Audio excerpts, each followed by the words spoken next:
Bonjour à tous. Aujourd'hui, nous allons voir qui émet la monnaie et les différentes sortes de monnaie qui existent. La monnaie est un instrument universel, accepté comme moyen d'échange de biens et de services, et cela depuis le Moyen Âge. Elle est utilisée depuis des milliers d'années pour faciliter les transactions économiques entre les individus et les communautés.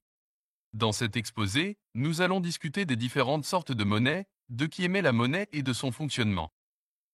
Alors commençons. Les différentes sortes de monnaie. Il existe plusieurs types de monnaie qui sont utilisés dans le monde entier. La monnaie fiduciaire est la forme la plus courante de la monnaie. Elle est émise par les banques centrales et se présente sous la forme de billets de banque et de pièces de monnaie. La monnaie fiduciaire est basée sur la confiance que les gens ont en la valeur de l'argent émis par leur gouvernement.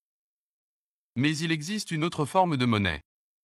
Elle est créée par les banques commerciales lorsque celles-ci accordent des prêts. Elle est connue sous le nom de monnaie scripturale. La monnaie scripturale n'est pas une monnaie physique, mais est plutôt stockée sous forme de chiffres dans les comptes bancaires. Elle est toutefois elle aussi enregistrée dans les livres de comptabilité de la banque. Les cartes de crédit et de débit sont également considérées comme une forme de monnaie scripturale.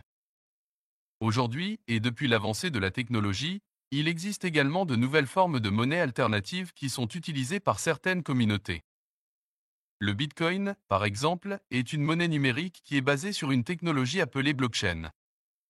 Le Bitcoin est considéré comme une monnaie décentralisée, car il n'est pas émis par une autorité centrale, telle qu'une banque centrale avec ses contrôles et ses règles. Maintenant, voyons qui émet la monnaie.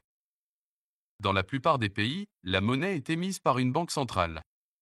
Cette banque est généralement une institution gouvernementale qui a pour mission de maintenir la stabilité économique en contrôlant la masse monétaire en circulation dans le pays, et ceci afin d'éviter une inflation. Entre parenthèses, la Banque fédérale des États-Unis, au contraire de ce que l'on pourrait croire, n'est pas une banque gouvernementale, mais une banque privée. Mais ceci est un autre sujet que nous aborderons une autre fois. Dans les économies modernes, les banques centrales ont également d'autres fonctions, telles que la régulation du système bancaire et la gestion des réserves de change.